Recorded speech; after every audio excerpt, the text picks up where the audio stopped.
welcome back, Merc Nation, to the Merc Method. I'm really glad that you are here today, as always.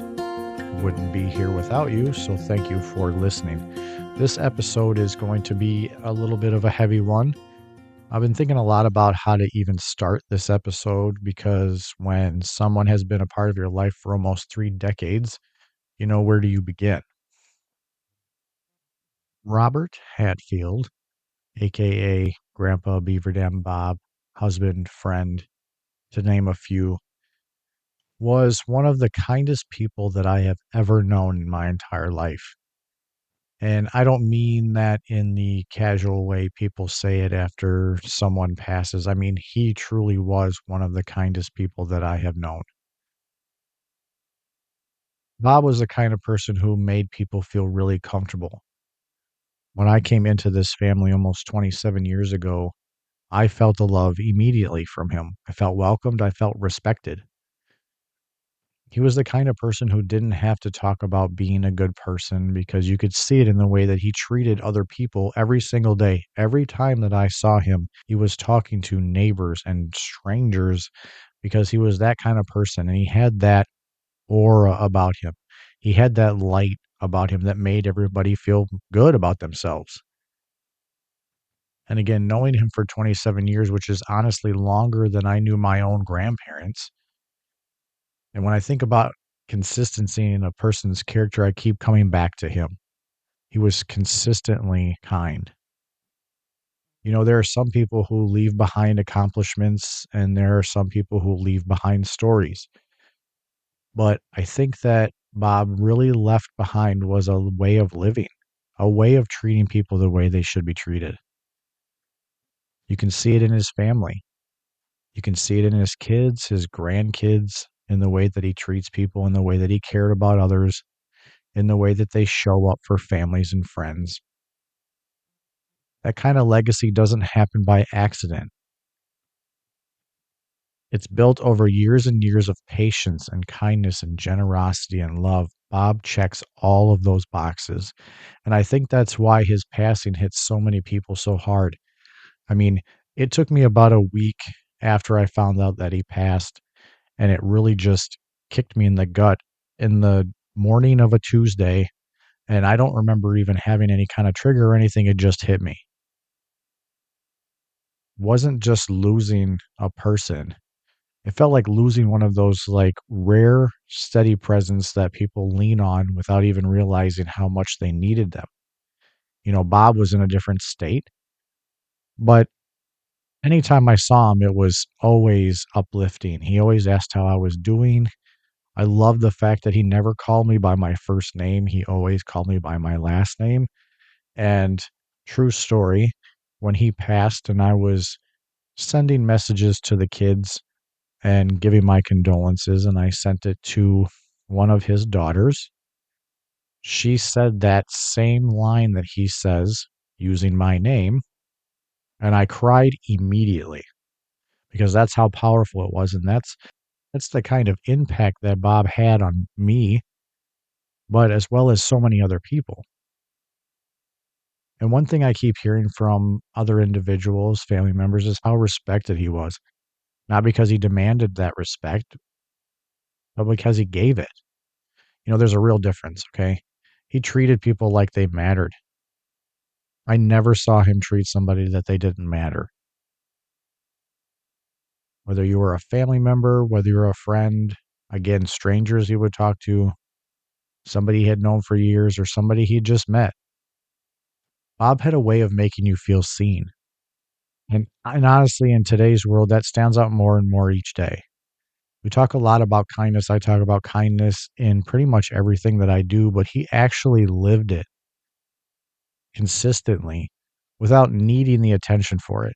He never asked for it. He just wanted to help people and be nice to people. What I'm going to miss from Bob is going to the house for Christmas. We would always go over for Christmas Eve, share it with the family. He looked like a little Santa Claus, which was so perfect. He would have little Santas everywhere. I mean, it was just fitting. And we always used to joke about, but it was the best thing ever when they would do gifts.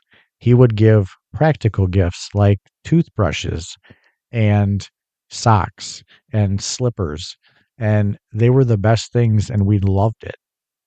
But that's how he was. It wasn't about being flashy and everything else. It was just being practical and being real and being him. He also went to his house for like 4th of July weekend. That's another thing that we're going to miss because we loved shooting fireworks out by the lake.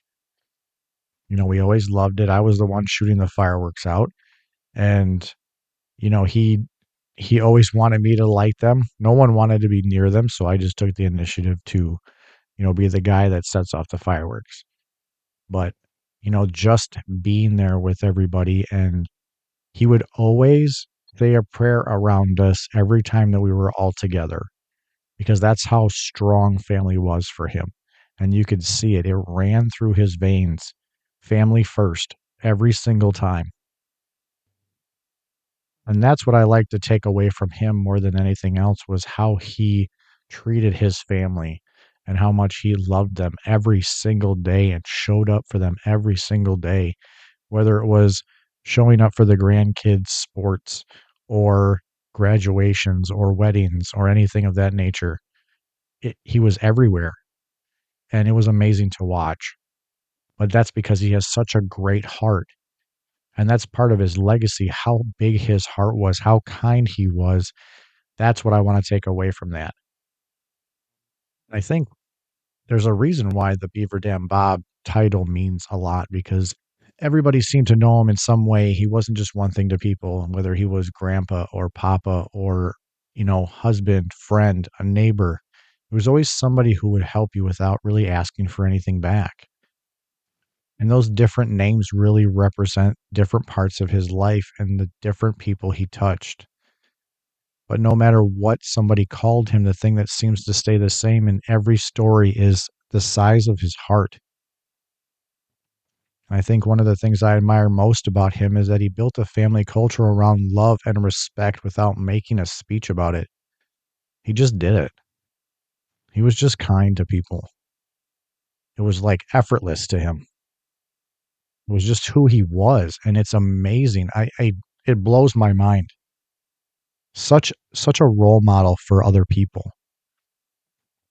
Sometimes the strongest lessons people learn from people aren't things they tell you directly. It's how they show up every day. And that's what Bob did. He showed up every day. Watching the way he cared for people, the way he carried himself, the way he treated his family, the support he gave to literally everybody. Those things leave an impact whether you realize it at the time or not. There are so many small moments for me that can come back now, the conversations, the laughter. I remember one of the times when we were doing, I believe it was Christmas time, and he was looking to get on Facebook, and he had no idea how to get on there, and we have pictures of it where me and my cousin Leo are trying to get him on Facebook, and we're all just laughing and making faces, because we were trying to figure out what his name was gonna be and his password so he wouldn't forget it, and that was the kind of things that we loved to do. I remember one year he was going through the catalogs and the coupons and the Black Friday stuff, and he wanted to get a TV, and it was such a joke, like, we were laughing about it so hard because he really didn't need a TV, and we joked about it every year afterwards. "Are you gonna get a TV on Black Friday?" It was just one of those things, but that's how he was. And I think what hurts the most, like, when you have someone that passes away like that, you realize people like him are rare. His genuine kindness is rare, his big heart is rare. Somebody who consistently puts other people before themselves are rare. Bob was one of one, and he carried all those qualities so naturally. He never felt like he was trying to show off or he was trying to put on this facade that wasn't him. He was generally that kind and had generally a large heart. But even in this grieving process that we're all in, I keep thinking about how fortunate we were all to know him. I believe myself that Not everybody gets 27 years with somebody like that and such a role model on top of it that's not even blood related. Not everybody gets to watch a person build a legacy based on not money or that status, but just being kind. And honestly, if you can leave behind even a fraction of the impact he did, you probably did something right in your life. That's what I'm trying to do. I would love to be half of that person to make that impact, to leave that legacy of being kind to people and show you that it does make a difference.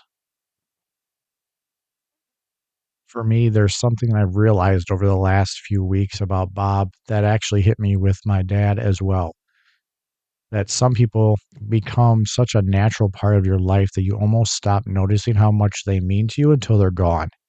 Not because you took them for granted. I never took Bob for granted. I never took my dad for granted. I hope I didn't. But because their presence felt permanent. I thought they were going to be here forever. And we know, obviously, that that's not the case. But it kind of had that feeling. And Bob was one of those people.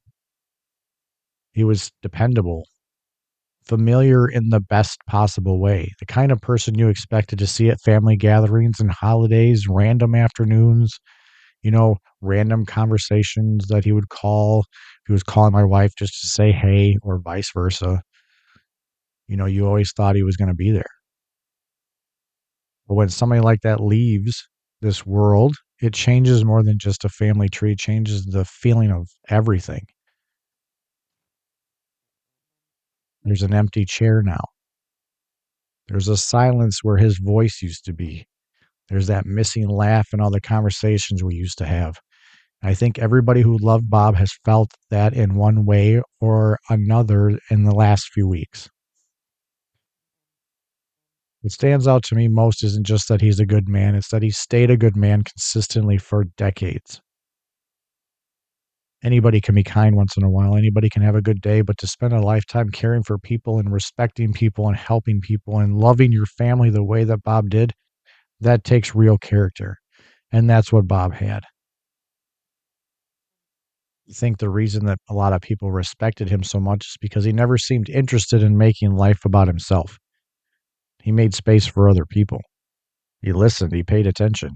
He remembered people's birthdays and holidays and, whether it was somebody's games. Now, maybe he got help because, as you get older, you kind of forget some stuff, but he made it a point to be a part of people's lives in some way, shape, or form. One thing I was thinking about too was that how many moments in Bob's life probably seemed quote unquote ordinary to him, but became unforgettable to somebody else when he showed up, how they felt when he was there in his presence. That's how his kindness works. Just that small gesture from him became somebody's lifelong memory, a conversation he had, a joke he might have had. We went on canoe trips, and there's a lot of things that were said in there that were funny and remembering stuff. Um, I have the oars from the canoe trip that have our names on it, and we have different nicknames. Now, I've looked at it a handful of times already in the last so many weeks. I haven't really seen these in a while. I've seen them, but I haven't really read them. And one of them has my name on it that says Eric Chocolate Milkman Johnson. And I believe I was drinking a lot of chocolate milk back then, and that's what they wanted me to write on there. So there's a lot of on there that I'm not going to repeat, but that's the kind of stuff that turns into those memories. And honestly, when it comes down to it, I think the world needs more people like Bob. People who slow down enough just to care. People who make family a priority. Someone who treats others with respect even when they don't have to. Bob was that kind of humanity. I also think there's something beautiful about how many identities he carried throughout his life. That just shows you the impact that he had. Every one of those names that he had reflects a different relationship, a different connection that he had with people, that different kind of love that existed between him and the people around him. I mean, it just makes him that much better.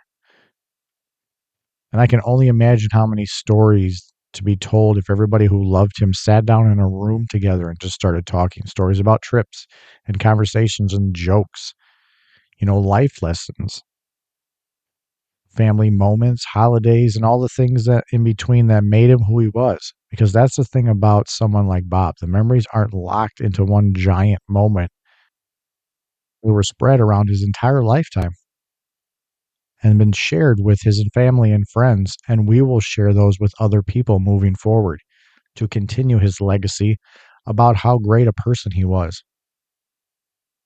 I think for me and all the losses that I've been through, and I'm sure this kind of hits home with everyone that's listening, is one of the hardest parts of grief is understanding that life just keeps moving. The sun keeps coming up, people still go to work, but internally something feels different. We know that he is not physically here. There's that quiet realization that this chapter has closed. And that's what sucks. But even though that chapter closes, the influence is still there. That love that he gave to people didn't disappear. The impact, his legacy did not disappear. Bob's life continues through the people who carry pieces of him every day. We will continue to talk about him every day. You'll hear him in the family stories that we share. You can see him in the values he passed down. You can feel his presence in the closeness of the people that he loved dearly. One thing for me that always stays with me after someone passes that's so close to me is the question of what really matters in the end. Honestly, when I think about Bob's life, I don't think the answer is complicated at all. What mattered was people.